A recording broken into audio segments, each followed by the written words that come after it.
कहीं से एक कुत्ता आ गया है मेरे घर पे और ये बहुत बीमार है। यहाँ देख सकते हो आप, ये बहुत बीमार है। इसके कान में सब टीथ लगे हुए हैं और बहुत कमज़ोर भी है। थोड़ी थोड़ी देर में ये बहुत तेज़ तेज़ चीख रहा है, तकलीफ़ हो रही होगी इसको कुछ। मैंने अभी एम्बुलेंस को कॉल किया है, वो कहीं बाहर से आ रही है, एनजीओ से वो लिंक रखते हैं। तो उन्होंने मुझसे बोला कि एक एनजीओ है यहाँ पे सेक्टर 127 नोएडा में, तो वहाँ पे लेके चले जाएंगे। तो मैंने बुलाया, देखते हैं क्या होता है। Welcome to Zindagi 50-50 once again with a new vlog with a new topic. आज मैं आप लोगों के सामने एक ऐसा वाकया और एक ऐसा इंसिडेंट शेयर करने जा रहा हूँ जिससे आप कहेंगे कि हम सभी को कुछ ना कुछ इस तरह की चीज़ें करनी चाहिए। और मेरा जो ये चैनल का नाम है ज़िंदगी 50-50, ये भी इसी से रिलेटेड मैंने रखा था, जिसका बहुत जल्द मुझे ये वीडियो बनाने का मौका मिला। बेसिकली क्या होता है कि हम सभी लोग अपने लाइफ के अंदर बहुत खुश रहते हैं, नई नई चीज़ डेवलपमेंट करते हैं, नई जगह घूमने जाते हैं, नई चीज़ें खरीदते हैं। लेकिन एक बहुत इम्पॉर्टेंट चीज़ जो हमारे लाइफ के अंदर में होता है वो है कि आप दुख सुख में एक दूसरे का साथ देना और आपकी फीलिंग्स दूसरों के लिए आप क्या रखते हो। अगर आपकी लाइफ में खुशी है, आप कहीं जाते हैं, मैरिजेस में, फंक्शंस में, टूर्स में, ट्रैवल्स में, आपको अच्छा लगता है। लेकिन उससे बहुत ज़्यादा इम्पॉर्टेंट एक चीज़ और भी है, वो ये है कि आप किसी की हेल्प करो। जो दुखी है, जो किसी परेशानी में है, जो आपसे मदद नहीं मांग सकता, आपकी तरफ देखता है कि आप कुछ हेल्प करोगे बट वो कह नहीं सकता। हम लोग अपनी लाइफ में क्या करते हैं, हम लोग सिर्फ अपने अपने लिए जीते हैं, अपने लिए हम लोग टाइम स्पेंड करते हैं, दूसरों को नहीं देखते। हम ये सोचते हैं कि यार अगर किसी को ज़रूरत होगी तो वो पूछ लेगा, मांग लेगा। लेकिन ऐसे बहुत सारे लोग हैं और बहुत सारे जीव इस दुनिया में हैं जो अपने मुंह से कुछ कह नहीं सकते। सेम यही इंसिडेंट मेरे साथ आज 2-3 दिन पहले हुआ। हमारे यहाँ पे ही एक स्ट्रे डॉग बीमार हो गया और क्योंकि वो एक स्ट्रे डॉग है तो कोई भी उसकी तरफ ज़्यादा ध्यान तो देगा नहीं। हज़ारों बिल्लियाँ और कुत्ते ऐसे ही घूमते रहते हैं, जानवर ऐसे घूमते रहते हैं, किसी को कोई फ़र्क नहीं पड़ता। लेकिन ऊपर वाले की मर्जी कहिए या कुछ भी कहिए कि उसको कुछ इस तरह से एहसास हुआ कि वो आके मेरी बिल्डिंग के स्टेज में आके बैठ गया। जो कोई भी जाता वो उसको देखता आस भरी नज़रों से कि कुछ कहना चाह रहा था बट समझ में नहीं आता, कोई भी नहीं समझता। तो ऐसे ही मैं भी जा रहा था तो उसने देखा मेरी वाइफ को, मेरे बेटे को, बट कुछ कह नहीं पाया कि उसको तकलीफ़ क्या है और ना ही हम समझ सकते हैं। हमने तो ये कहा कि चलो चलो ओके, बैठा है, रहने दो, स्कूल जाना है, ऑफिस जाना है, मार्केट जाना है, चले गए। तो वो जो चीज़ कहना चाह रहा था और हम नहीं समझ पा रहे थे, वो है हमारी लाइफ का एक हिस्सा कि आप उन लोगों को सुनो जो आपको बिना कहे सिर्फ अपनी आंखों से या अपने एक्सप्रेशन से आपको कुछ बताना चाह रहा है। ज़िंदगी 50-50, जहाँ पे आपको बहुत खुशियाँ मिलती हैं जो आप लोगों के साथ बांटते हो, और वहीं पे कुछ लोग ऐसे भी होते हैं जिनको खुशी नहीं मिलती, उनको प्रॉब्लम्स बहुत हैं।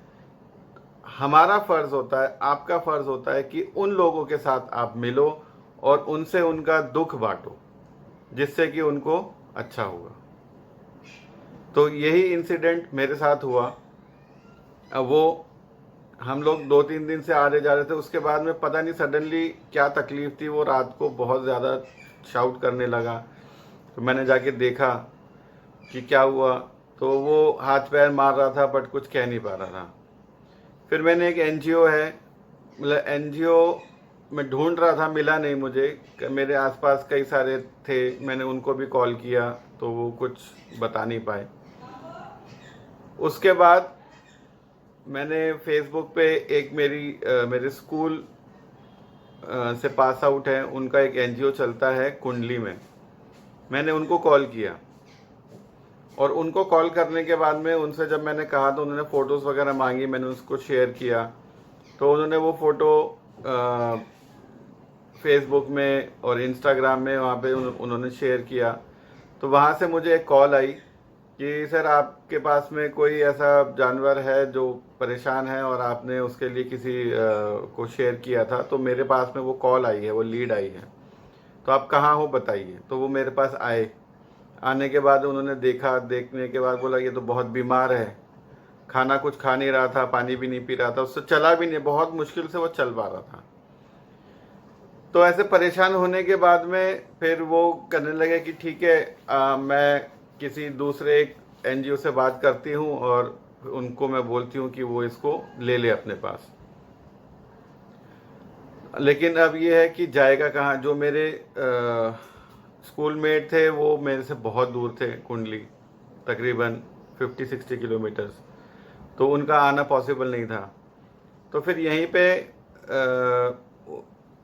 जहाँ से उन्होंने शेयर किया था वहाँ पे मेरे पास आज मॉर्निंग में एक लेडी का और कॉल आया और उन्होंने पूछा कि वो अभी भी आपके पास है या वो चला गया। तो मैंने कहा कि वो चला तो गया लेकिन वो घूम घाम के आ जाता है वापस, क्योंकि उसको हमारे इस जगह में थोड़ा सा आराम मिलता है, क्योंकि यहाँ पे कोई डिस्टर्ब नहीं करता। मेरे बिल्डिंग में बहुत कम लोग हैं, तो 2-4 एक आधा आदमी अगर आए गए तो गए, अदरवाइज़ यहाँ पे हर वक्त कोई आता जाता नहीं है। तो वो वहाँ से आराम से सुकून से वो सोता रहता है। तो बस उसके बाद में उन्होंने मुझसे कहा कि सर अगर आप पॉसिबल हो सके तो आप उसको हमारे पास भेज दीजिए। तो मैंने कहा आपके पास में अगर कुछ कन्वेंस है तो आप पिकअप के लिए भेज दो। तो उन्होंने कहा कि सर देखो मेरे पास में तो कुछ है नहीं, आप ही को अरेंज करना पड़ेगा, तो अब क्या करें।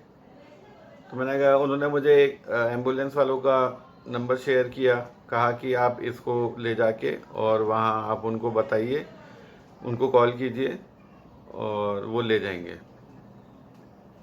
तो फिर मैंने उनको कॉल किया।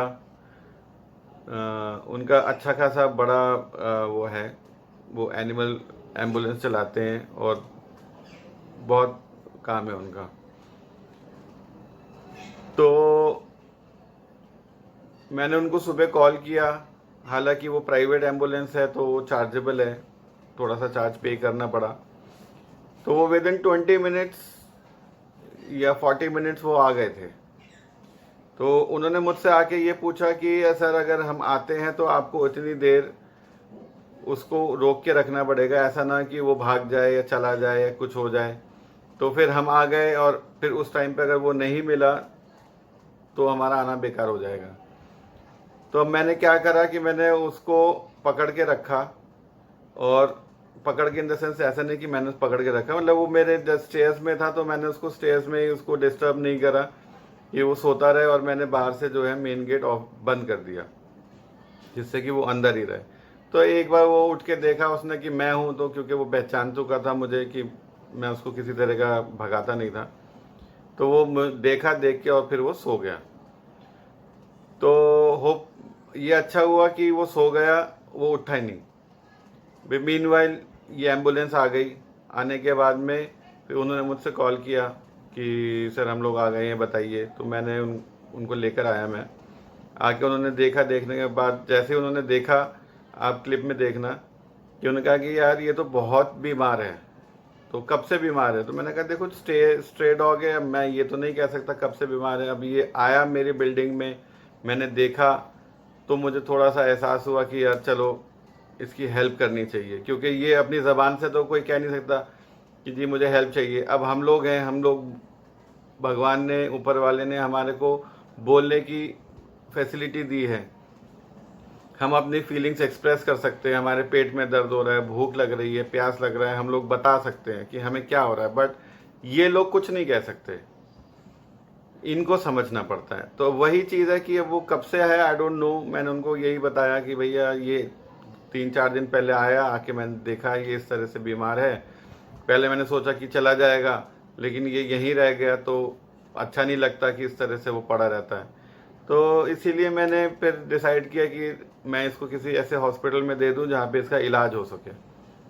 तो एनीवेज जो वो लेडी थी उन्होंने काफ़ी हेल्प करी, जो फर्स्ट मेरी स्कूल मेट थी उन्होंने भी काफ़ी हेल्प करी और ये चला गया। आज का वीडियो मैं आपसे सिर्फ यही बताना चाहता हूँ कि हम जो इस दुनिया में हैं सिर्फ हम अकेले नहीं हैं, हमारे साथ में न जाने कितने जानवर, कितने जीव, लिविंग थिंग्स हैं जो कि हमसे कुछ चाहते हैं। हमें उनको समझना पड़ेगा। This is the main thing. बस आज का वीडियो में आपको बस यही बताना चाह रहा था कि ज़िंदगी 50-50 सिर्फ एक चैनल का नाम नहीं है, ये हमारी ज़िंदगी में भी एप्लीकेबल है, सुख और दुख दोनों में। तो आप सभी से मेरा रिक्वेस्ट है कि आप इस वीडियो को, मेरी बातों को पूरा देखें और समझें। अगर आपको ये वीडियो अच्छी लगी तो आप इसको लाइक और शेयर कीजिए। अगर आप लोगों को कहीं पर भी किसी भी तरह का कोई भी जानवर दिखता है जिसका आप हेल्प करना चाहो, तो जिस NGO से मैंने बात करी थी मैं उनका नाम मेंशन कर दूंगा, और जो एम्बुलेंस वाले ले गए थे प्राइवेटली, अगर आप में से कोई भी किसी भी जानवर का हेल्प करना चाहें दिल्ली NCR के अंदर में, तो मैं उनका नंबर मेंशन कर दूंगा और मेरे डिस्क्रिप्शन बॉक्स में भी रहेगा। आप उनको कॉल कर सकते हो एनी टाइम, 24 आवर्स उनकी सर्विस है। अगर वो अवेलेबल होंगे तो डेफिनेटली आपके एरिया में वो आ जाएंगे। अगर वो किसी और जगह चले गए होंगे तो दैट इज़ डिफरेंट थिंग। जब वो लेने आए उनको, तब की कुछ क्लिप्स मैं ऐड कर रहा हूँ इसमें, आप देखिए। हेलो जी भैया, आपने मुझे रिप्लाई नहीं किया, कितनी देर तक आ जाओगे? हाँ, क्योंकि वो ना आ गया है मेरे घर पर, तो अभी मैंने उसको नीचे बिठा रखा है और मैं अभी उसके साथ ही बाहर ही खड़ा हूँ। तो मैंने कहा अगर ये निकल गया फिर पकड़ना मुश्किल हो जाएगा। ठीक, ये इसकी तबीयत ख़राब होने की वजह से बिल्कुल बेहोशी की तरह सो रहा है, मूवमेंट भी नहीं कर रहा कुछ भी। अभी वेट कर रहे हैं, एम्बुलेंस से बात हुई थी मेरी, तो वो कह रहे हैं अभी भी 20 मिनट लगेंगे आने में। A few moments later.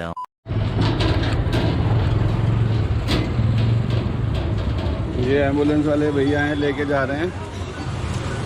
ये सेक्टर 127 में जाएगा ना भैया,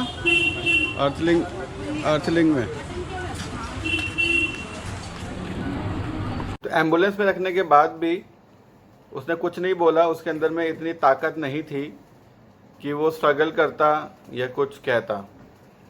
तो एनीवेज, आप लोग प्लीज़ कमेंट करके बताइए कि क्या जो मैंने किया वो ठीक किया, वो स्ट्रे था इसलिए मुझे उसको छोड़ देना चाहिए था, या वो एक ज़िंदगी है इस दुनिया के अंदर में तो उसका हेल्प करना चाहिए था।